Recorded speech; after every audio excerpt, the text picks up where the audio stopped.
I don't remember how I killed him. She had fried the head in a deep-fat fryer. All I remember, I get up, like I said, and I found him in a trash bag. She stated that she had cooked some of his ribs in the oven, put some barbecue sauce on it, and actually tasted it. She said it tasted sweet, just like I like it. I wish I knew how I killed him, though. This seemingly composed lady was 23-year-old Omema Ari Nelson, who had just discovered her 56-year-old husband, William Edwin Nelson, otherwise known as Bill, dead, and appeared unable to fully process the situation.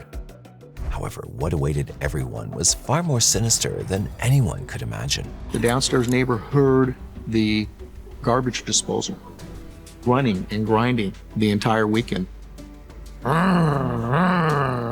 Like a motor under stress. However, only if she could have stopped just at the killing of her husband on Thanksgiving Day of November 28, 1991. But instead, she decided to go far beyond any human could think of. When there was blood all over them, and you want to say, he must die, he must die. The truth investigators would soon uncover was far darker than anyone dared to believe. It ranks as the most gruesome crime scene that I've ever encountered. And that was kind of in the back of everybody's mind at that time. Are we going to turn up another Jeffrey Dahmer? On December 1st, 1991, a frantic call to U.S. Emergency Services set off a chilling investigation into a murder that would haunt Orange County forever. Jose Esquivel, a friend of Omema Nelson, reported that his friend had killed her husband, who reportedly abused her and was now offering him $75,000 to help dispose of the body. The police quickly mobilized, racing to uncover the truth behind this horrifying claim. When officers located Omema driving her husband Bill's red 1975 Corvette, they found eerie trash bags in the vehicle. Bill Nelson, as he was known, had been reported missing after failing to show up for work following Thanksgiving weekend. They stopped her car and sorted through the stuff kept in it as Omema looked on quietly. In the car, they found something unsettling, which further investigation determined to be human flesh. This shocking discovery led to Omema being immediately taken into custody for questioning, where she seemed fully cooperative. She immediately denied everything that had been reported by Mr. Esquivel to the police department. She told officers that she had no way to get in touch with him. She really hadn't lived with him very long. She seems cooperative, but the answers that she's giving to questions are a little bit bizarre. The investigation then led police to their apartment in Costa Mesa, California, where they stumbled upon a scene that would become notorious in true crime history. As they entered the apartment, they found Bill, but not in the way they had anticipated, and it seemed like they were walking into a slaughterhouse. Bill's remains were stuffed into suitcases, buried beneath piles of cardboard boxes. The police discovered human flesh and organs wrapped in bags on the floor, alongside a broken table lamp and a heavy clothing iron stained with blood and human hair. As you began to look more closely, you'd see a little drop of blood on the doorknob, you'd see a little drop of blood on a wall, maybe some blood on a carpet. Once we started opening the trash bags, it became apparent that there were more body parts. As officers continued their grim search, they found Bill's bedroom in utter disarray. The bedpost had been ripped off and splintered, and the mattress was soaked with blood. The most shocking discovery awaited them in the freezer. Bill's head wrapped in tinfoil, revealing stab wounds and showing signs of having been deep fried. They also discovered 2 of the bedposts broken and blood-soaked, indicating Bill had been tied up and killed mercilessly. She had fried the head in a deep-fat fryer, so it was pretty badly burned. It was completely soaked with blood through and through, as well as the box springs. It ranks as the most gruesome crime scene that I've ever encountered. In the bathroom, the horror escalated. Bill's chest and torso hung over the bathtub, skinned and carved, left to bleed into the tub as if it were a butcher shop. His body had been castrated. Moving into the kitchen, police found pots and pans left on the stove containing what appeared to be a stew. Among the vegetables and turkey meat were Bill Nelson's hands submerged in the concoction with bruises on them. It appeared that he'd been tightly tied up before being murdered. In the trash bin, bits of his hips were mixed with cranberry sauce, a grim twist on Thanksgiving leftovers.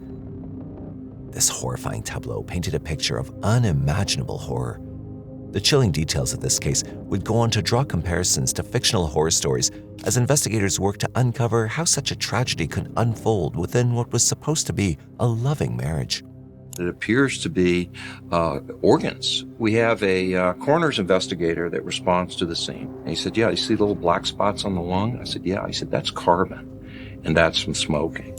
At that point, we had a homicide. His hip area was found disguised with the attributes of a Thanksgiving meal: peas, corn, mashed potatoes, cranberry sauce. His hands were found in a fryer. His head was found in the freezer, amidst frozen vegetables and frozen foods. They find garbage bags inside suitcases that have been just saturated with fluids and flesh, and there's blood everywhere. I mean, this was literally unbelievable. With Bill's dismembered body, the police couldn't immediately identify the cause of death due to the body's condition. The officers were certain that it was Bill, but to be fully sure and to unravel the mystery behind this soul-shaking murder, they delved deep into Omema's past, and what they discovered was going to be among the most disturbing discoveries of their careers. Omema Ari Nelson's life began in a small, impoverished farming village in southern Egypt near the Sudanese border in 1968. Born into a conservative Arabic household as one of 16 children, her early years were marked by hardship and trauma. Her father had a bad temper and was abusive, subjecting her to both physical and assault from a young age. The scars of her childhood were deepened by the horrific tradition of female circumcision, which she endured at the age of just 7. This was a painful procedure that left her in constant agony and made intimacy nothing but a source of terror. As she grew older, her mother made the difficult decision to divorce her father and move to Cairo, an Egyptian city infamous for its homes built around cemeteries, known as the City of the Dead. In this bleak environment, Omema faced further challenges. The agony she endured not only affected her ability to form intimate relationships, but also instilled a profound sense of fear and vulnerability. Despite all the hardships, Omema blossomed into a strikingly beautiful and vibrant young woman. By the time she turned 18 in 1986, Omema's life took yet another dramatic twist. She met Roger Stainbrook, an American oil worker working on contract in Egypt. Drawn to him and the promise of a new life, she got romantically involved with him. Though her mother was hesitant about the cross-cultural relationship, she eventually accepted the relationship with a possible fear that no Egyptian man would accept her. With the hopes of freedom and new opportunities, Omema moved with him to Texas, United States. But what awaited her there was only another chapter of hardship. Soon, the cracks in their relationship began to show, and before long, their marriage ended. Still a teenager, Omema found herself stranded and alone in a foreign city with only a grasp of English and no one to turn to. Determined to survive, Omema took on odd jobs like being a nanny or waitress, but these alone couldn't sustain her. She even ended up getting arrested briefly for robbing a pharmacy. And at another point, she attacked 2 security guards who caught her stealing in a department store. She worked as a part-time model too, but soon realized that her beauty could be used for her better survival. She had this attraction to men, and she could play pool, and she was very articulate and very friendly. What she was good with was her sexuality. She could get men to do things for her, and she used her sexuality to get what she wanted. She lured men in, entrancing them with her striking appearance, only to rob them once they were at their most vulnerable. A risky game she played to survive. Omema would get men in a compromising position, tying them up, using a weapon, and stealing from them. She robbed multiple men with this tactic, but no one came forward to report against her as the officers believed they were embarrassed. She made her living out of these things until in October 1991, she met 56-year-old Bill, who seemed to be a generous and kind man to her. He was an ex-Marine and ex-pilot and now worked part-time as a computer programmer and messenger at Cannon Mortgage in Tustin. She met Mr. Nelson much like she met the other men at a Costa Mesa bar near his home. He coddled her and caressed her and treated her like a lady. He loved her. He was kind of what we might term in California old school, still wanted to have a relationship but wouldn't unless he married her. Bill was 33 years older than Omema, But their relationship quickly escalated, and he proposed to her just 2 days after meeting her. The two hit it off and were married within a month, despite the fact that Bill was still legally married to his first wife. They got in his red Corvette and they drove straight to Phoenix, where they found a justice of the peace and got married. She and Bill spent their whirlwind honeymoon visiting his relatives in Texas and Arkansas, though it was a tense introduction. Bill's family had strong reservations about the marriage. Not only was he twice her age, but Omaima was younger than some of Bill's own children, making the relationship hard for them to accept. Still, Omaima charmed everyone she met with her gentle yet clever demeanor, casting an impression that seemed to ease some doubts, at least on the surface. Once the honeymoon ended and they moved into Bill's apartment in Costa Mesa, California, the cracks began to show. On the surface, they appeared to be a typical couple, but their seemingly ordinary life concealed something deep and unsettling, as claimed by Omaima about her marriage. That her husband had raped her, had beat her up, had put her through a few days of bondage. Even on Thanksgiving Day, Bill reportedly tried to abuse her, and Omaima responded with a tactic she was well known to use. There must have been something special or different about Omaima's husband. We know he wasn't the first man she tied up. I think the earlier crimes of tying men up and robbing them helped her become more confident. There was something about him that she felt the need to destroy him. This time, Omaima didn't stop and killed her husband. According to her claims, Bill sexually assaulted her that night, and as it was already a contentious act for her, she couldn't control her rage. Omaima took a knife and stabbed Bill repeatedly before beating him to death with a clothing iron. She got mad and hit him, and then ended up saying, "Oh my God, he's now knocked out," went and got a knife and stabbed him. And then she goes, "Uh-oh, what am I going to do with the body?" After committing this heinous crime, she did something which was way more terrifying than killing her own husband. For a woman to deliberately murder is rare enough. For a woman to dismember a murder victim is far more rare. She was depraved to her very bones. She, piece by piece, hung up his torso in the shower with coat hangers and other things in order to let the blood dry out. Omaima had killed her husband on Thanksgiving Day, November 28, 1991. Over the following days, she dismembered his body, a grim task she continued until December 2, 1991, when she finally found herself exhausted and unable to continue alone. Seeking assistance, she approached her friend Jose, claiming her husband had assaulted her and she was seeking his help. But instead, horrified, Jose went straight to the police, setting the stage for a chilling investigation.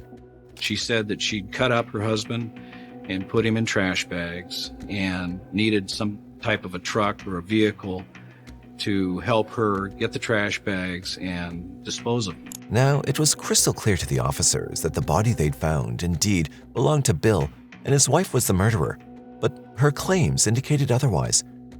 Omaima's claims of assault further seemed to be true with the marks on her body, but at the same time, she did something that made her suspicious.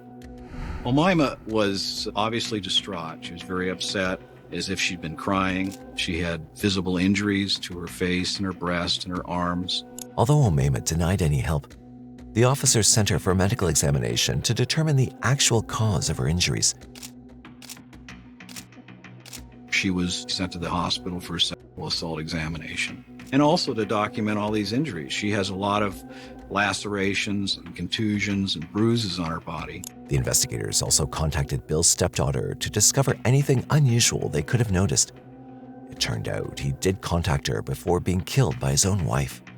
Bill Nelson talked to his stepdaughter on Thanksgiving Day and told her that he had a turkey dinner and with all the fixins and everything. Everything was great. There were no problems. As the investigation deepened, detectives turned to Bill's neighbors, hoping someone might have noticed something unusual.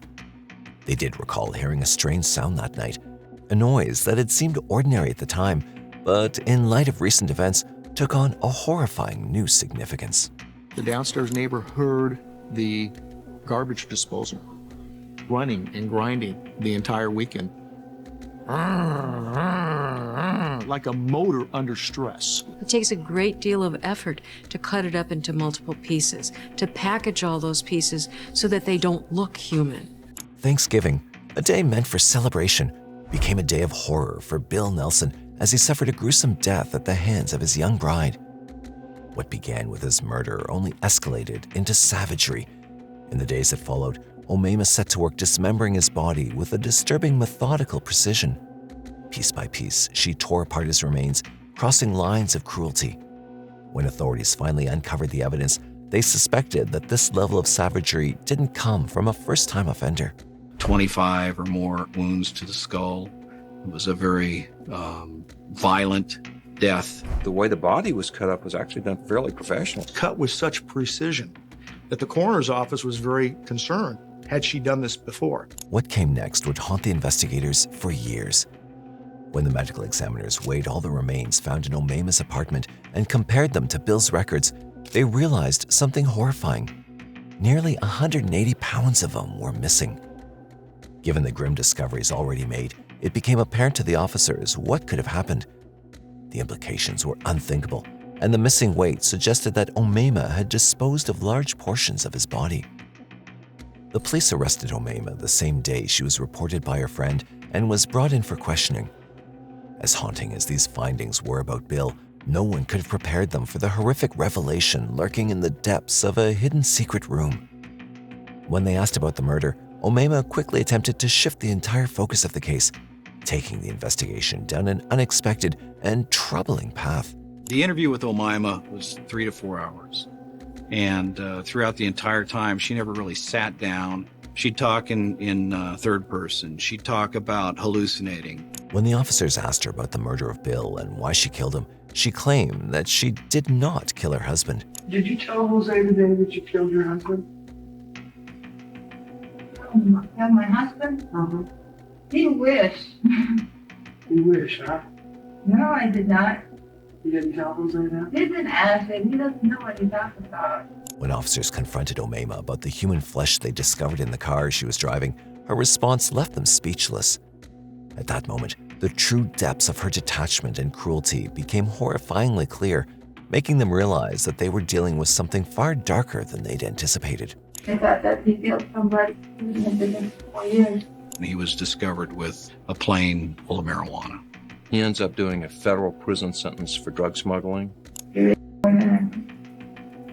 stuff like that. Bill had indeed gotten into some legal troubles when he was a pilot for smuggling drugs and electronics into Mexico from an airport in Texas. He'd gotten caught and had gone to prison for 4 years, but this was not the case here. As the officers called her in for questioning the second time, Omaima gave a glimpse of the reason which could have forced her to kill her husband. She said once they were married, Bill started showing his violent side, physically and sexually abusing her during their short union, but she still denied killing him. You know, and tied me up, so he said in my shoulder like this, right here in my chest. Fat on your shoulder? Yeah, and I couldn't breathe. I didn't know, I didn't believe he's dead. He can't breathe. After further pressing, Omaima accepted having killed her husband, but now she left them with another unsolved mystery. I have compassion. I'm sorry? I have compassion. I don't remember how I killed him. You don't remember? All I remember, I get up, like I said, and I find him in a trash bag. I wish I knew how I killed him, though. Something inside me told me that I had to do it, like demons. By now, it was becoming clear to the officers that Omaima was suffering from mental illness, possibly because of her traumatic past. She then claimed something that further corroborated the suspicion. 2 women, there was blood all over them, and the one can say, he must die, he must die.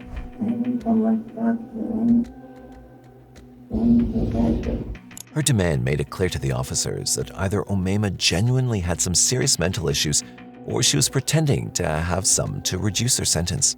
It was almost as if she was grabbing for anything she could to minimize her involvement in this horrific crime. Their suspicion she was only claiming to be psychotic to reduce the punishment was further corroborated by the fact that this was not the first time she'd committed something like this. She produced a handgun and threatened to kill him if he didn't give her more money. These speculations became even more concrete when her medical report arrived. In the report, it was clear who was the attacker and who was the victim between Omaima and Bill. The cuts on her body and her feet, her hands, her legs were consistent with somebody that had dismembered a human body. This report also revealed that Omaima was not forced to get intimate. Then her psychiatrist made a shocking claim that left everyone in nothing but horror, and everyone was forced to doubt their loved ones. She stated that she had cooked some of his ribs in the oven, put some barbecue sauce on it, and actually tasted it. She said it tasted sweet, just like I like it. Omaima was charged with first-degree murder, cannibalism, and evidence of premeditation for killing Bill for financial gain. The trial that followed was nothing short of a media spectacle. The gruesome details of the crime captured the public's morbid fascination. Omaima's trial began on December 1st, 1992, almost 1 year after Bill Nelson's murder. Even in the court, she claimed that it was her mind playing games on her and that the hallucinations had made her do this. She claimed that she couldn't even recall the moment of the murder or anything related to it. I don't know where to go or who to call or what to do. And I got mixed, confused. I don't know who I am or who's that person I'm not related to. I thought he's a stranger. I thought, what am I doing in this place? However, her ex-boyfriend, Robert Hansen, to whom she'd also reached out to on the day of the murder, described a different story about her. And she pulled the gun out, and she put the gun to my face and said she wanted, for me to give her money. Omaima's psychologist also testified in her favor and put forward the state of her mental health. She explained how she was becoming delusional. I found Omaima to be soft-spoken. I found her to be rather childlike. She was frequently very sad and often tearful. She began to fantasize that she was descended from ancient Egyptians. The defense never argued that Omaima did not commit the murder, but instead, they focused on the fact that she committed this crime due to hallucinations and because Bill was abusive to her. According to Omaima, the voices in her head not only urged her to kill her husband, but also directed her to dismember his body, an attempt to escape from Bill once and forever. The ancient Egyptians believed that if your body is scattered, you will not go to the afterlife. So she cut him up. She was making sure that if she got to the afterlife, he wouldn't be there. However, she refused to explain why she cooked him. She bragged to her psychiatrist that the ribs were the best part, that nothing was sweeter than the taste of her husband. She wanted his money and not him. That doesn't mean she had to consume him. Omaima consistently maintained that she did not intend to murder Bill. On the other hand, the prosecutors pressed for murder charges, and she was found guilty of second-degree murder by the jury on January 12, 1993, after deliberation. She was also found guilty of assault with a deadly weapon for her attempted robbery of Robert. Omaima, then 24 years old, was sentenced to 25 years to life in the Central California Women's Facility in Chowchilla, California. Omaima Ari Nelson's story is one of tragedy intertwined with horror, a true crime tale that continues to resonate as one of the most disturbing cases in California history. With about 130 pounds of Bill's body still missing, she was even compared to the famous serial killer Jeffrey Dahmer. The Jeffrey Dahmer case had just occurred before this, and that was kind of in the back of everybody's mind at that time. Are we going to turn up another Jeffrey Dahmer? Although Omaima never confessed the key details of the account, the officers theorized what could have gone wrong on that fateful day. We theorized that he entered into a consensual bondage session with Omaima. She tied him to the headboard and probably wanted some type of money or access to his wealth.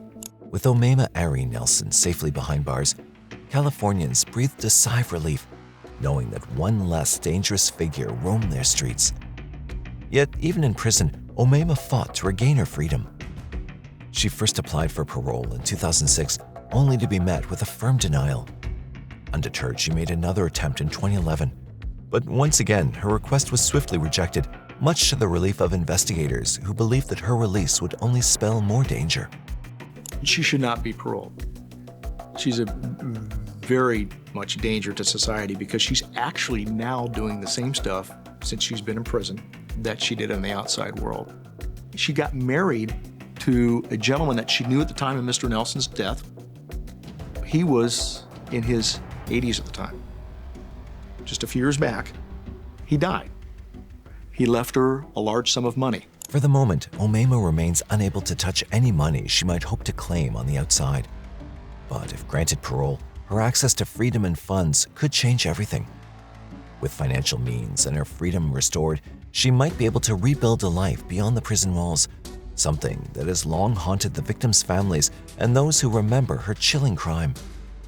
In 2026, she'll once again be eligible for a parole hearing, a decision that will ultimately determine her fate. This case highlighted how traumatic experiences in childhood could lead to mental health issues in the future. With this, we ask you, what do you think about this case? Do you think Omaima was actually psychotic and killed her husband in a rage? Or did she simply kill him for the sake of his money? Let us know your thoughts in the comment section. If you found today's video interesting, please consider subscribing to our channel, M7 Crime Storytime. Hit that like button and share our videos. Also, if you have any crime that you'd like us to cover, leave us a message in the comment section below. Until then, stay safe and keep exploring our channel.